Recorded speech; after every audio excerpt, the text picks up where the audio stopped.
बिस्मिल्लाहिर्रहमानिर्रहीम रब्बी ज़िदनी इल्मा। Dear students, अस्सलामु अलैकुम व रहमतुल्लाहि व बरकातुहू।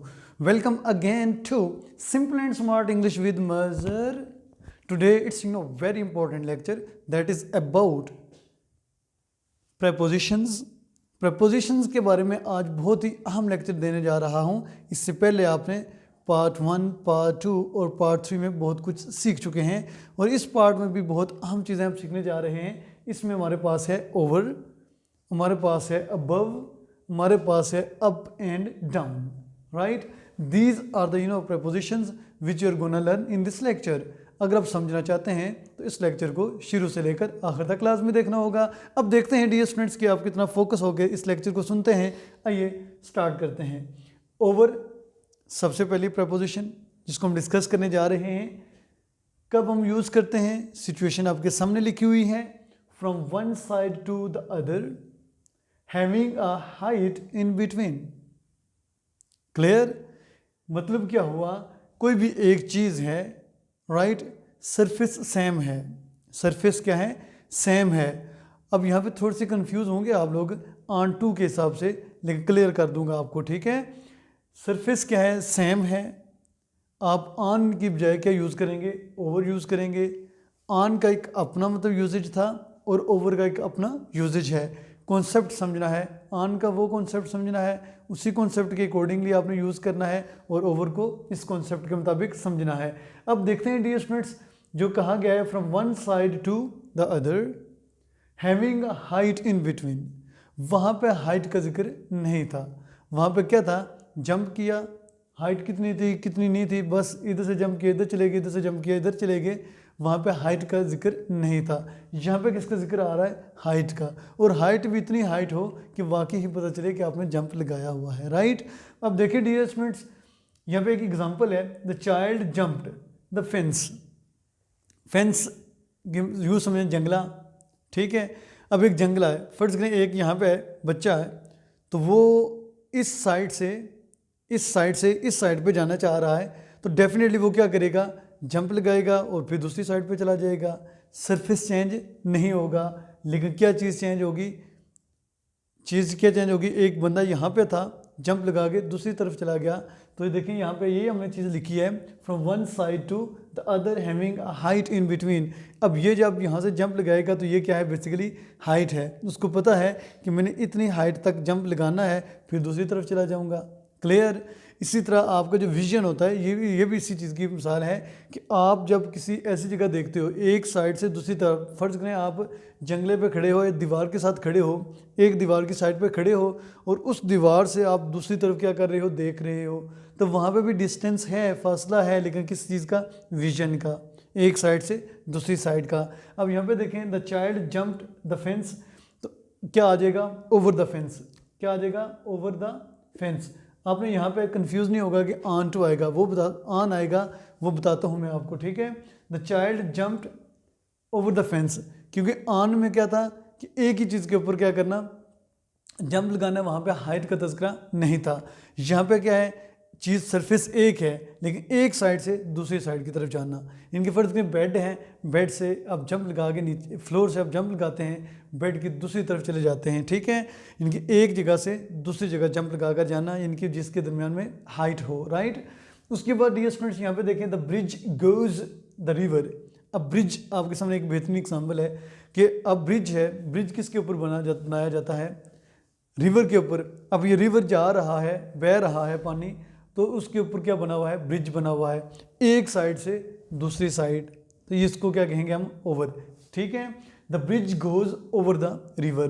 अब आपको पता है कि ब्रिज का मतलब क्या होता है? पुल। तो वो किस तरह होता है? क्या हम ये तो नहीं कह सकते कि the bridge is on the river? Bridge is on the river कहेंगे तो इसका मतलब है कि उसके सरफेस के साथ वो क्या है? टच है, कांटेक्ट में है, लेकिन उसके अंदर हाइट नहीं है। लेकिन यहाँ पे हमने देखनी है हाइट। अब ये मिसाल आपके लिए मेरे ख्याल में आसान है कि इससे आपको ज़्यादा समझ आई होगी इसकी निस्बत, ठीक है। The bridge goes over the river, right. यानी कि दरमियान में क्या है? ब्रिज और जो दरिया है उसके दरमियान क्या है? हाइट है। क्लियर? उसके बाद डियर स्टूडेंट्स यहाँ पे देखें, your friend is just over there.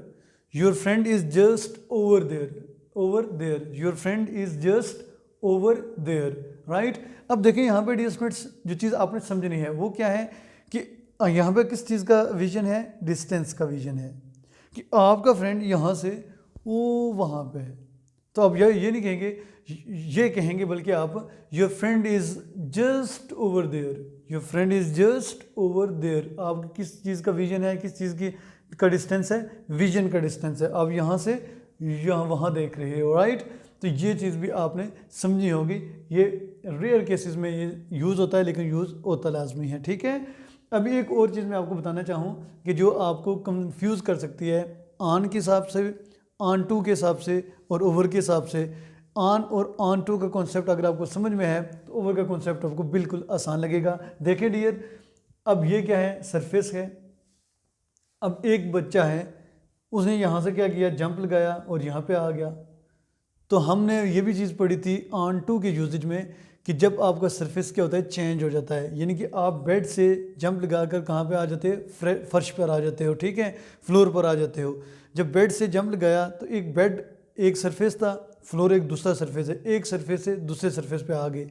यहाँ पे क्या है, यहाँ पे भी आपने क्या करना होगा, एक साइड से दूसरी साइड तक क्या लगाना है, जंप लगाना है। लेकिन दरमियान में क्या होनी चाहिए, हाइट होनी चाहिए। अगर हाइट नहीं है तो ये जंप आपका ठीक नहीं है। फ़र्ज़ करें अगर हाइट नहीं है तो सीधा ये ऑन टू के ज़मरे में आ जाता है। अगर हाइट है तो देखिए यहाँ से लगा के यहाँ पे आया बंदा, तो इसका मतलब है कि दरमियान में ये क्या चीज़ है, हाइट है। क्लियर।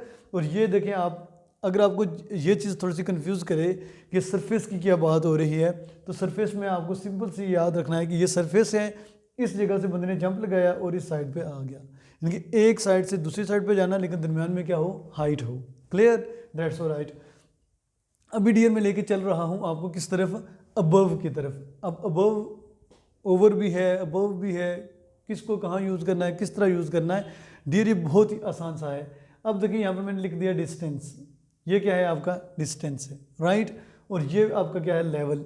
पता है आपको हाइट जो होती है वो हमेशा किस में होती है, वर्टिकल में होती है, ठीक है। अब यहाँ पे देखना है कि ये एक सरफेस है जिसके नीचे मैंने लिख दिया है नो सरफेस कॉन्टैक्ट। यानी कि अब ये ऊपर से नीचे आ रही है लेकिन सरफेस के साथ इसका कोई कॉन्टैक्ट नहीं है, इनकी इसके साथ टच नहीं है, सरफेस से ये दूर है थोड़ा सा, ठीक है। अब यहाँ पे देखना आपने डियर स्टूडेंट्स ये है कि हाँ, उसकी एक बेहतरीन एग्जांपल मैंने जो ऑन और ऑन टू की यूज में देने की कोशिश की थी, वहाँ पे उसको हम इतने अच्छे तरीके से अप्लाई नहीं कर सके थे। उसके लिए फिर हमें कुछ और एग्जांपल्स को लगाना पड़ा था, तब जाके हम उसको कामयाब हुए थे। अब देखिए डियर स्टूडेंट्स, ये एक कमरा है जिसके अंदर मैं खड़ा हूँ। अब ऊपर पंखा क्या है, चल रहा है, पंखा क्या है, चल रहा है। अब पंखा मेरे क्या है, ऊपर है, पंखा क्या है, मेरे ऊपर है। लेकिन ये बेसिकली कॉन्टैक्ट है इसका मेरे साथ, सरफेस के साथ इसका कोई कांटेक्ट नहीं है, लेकिन ये मेरे ऊपर है। तो हम यहाँ पे ये नहीं कहेंगे the fan is on me, ठीक है। ऑन मी कहेंगे इसका मतलब है कि बिल्कुल सरफेस के साथ टच है, ठीक है।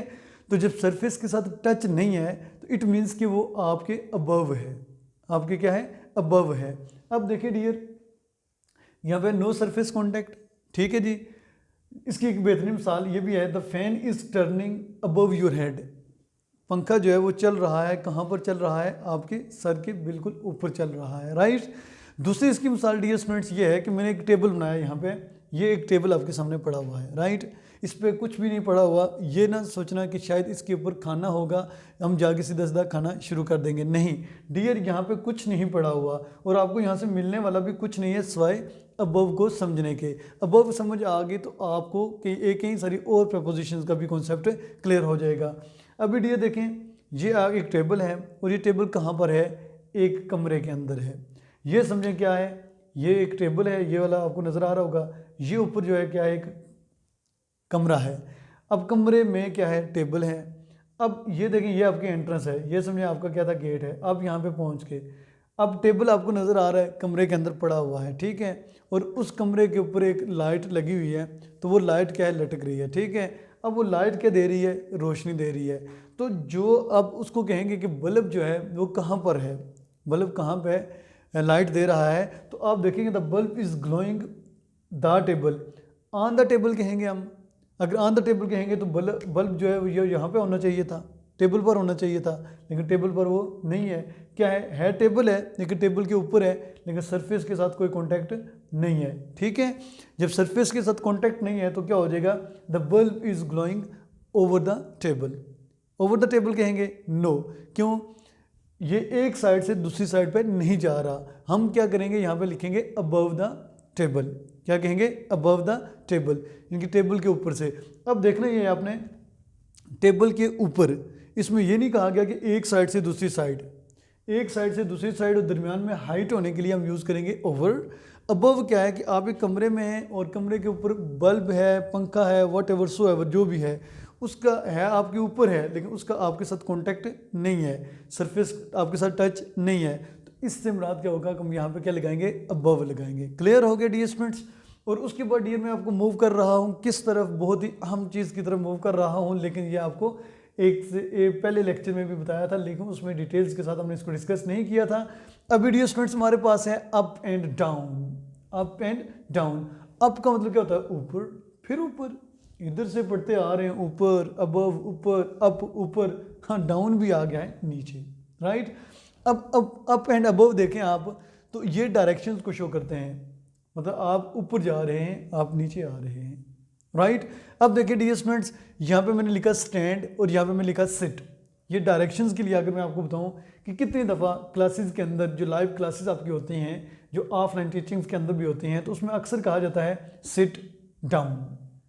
तो डाउन में इशारा दे रहा हूँ, मैं क्या कर रहा हूँ, डिमॉन्स्ट्रेट कर रहा हूँ कि आपको क्या कह रहा हूँ, सिट डाउन। अब देखिए मैं कहता हूँ सिट डाउन, स्टैंड अप।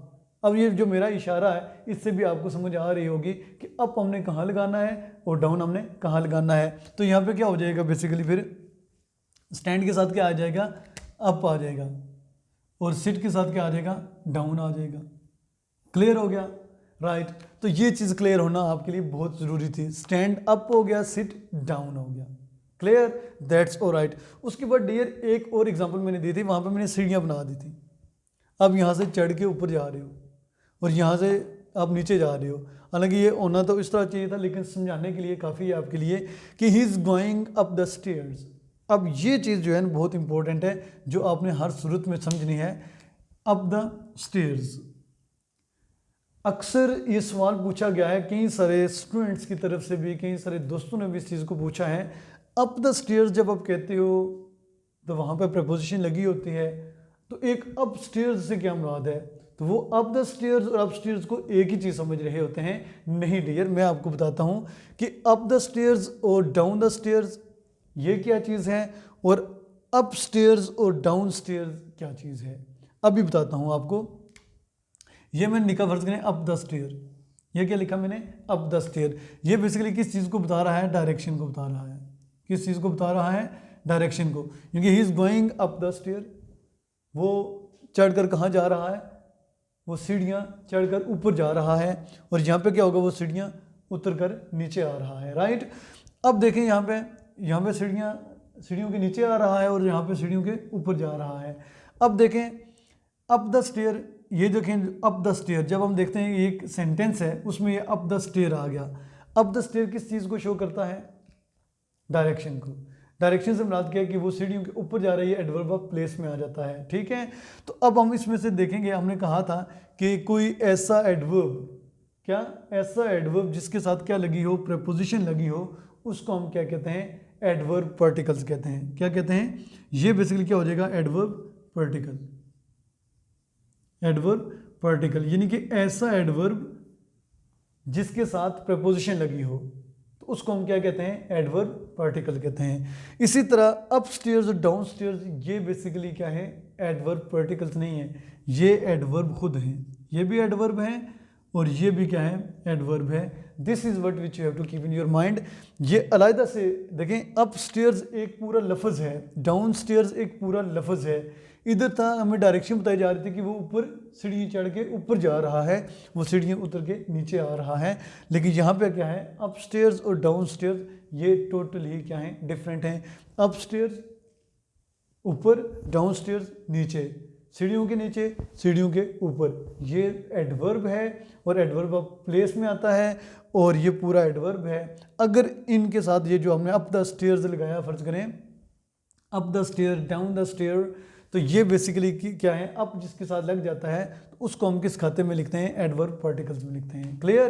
क्योंकि हमने कहा था कि जिस एडवर्ब के साथ क्या आ जाए, प्रपोजिशन आ जाए, उसको हम एडवर्ब पार्टिकल कहेंगे। होप सो डियर स्टूडेंट्स, आपको ये लेक्चर समझ आ गया होगा। ये था हमारे प्रपोजिशन का पार्ट 4 था।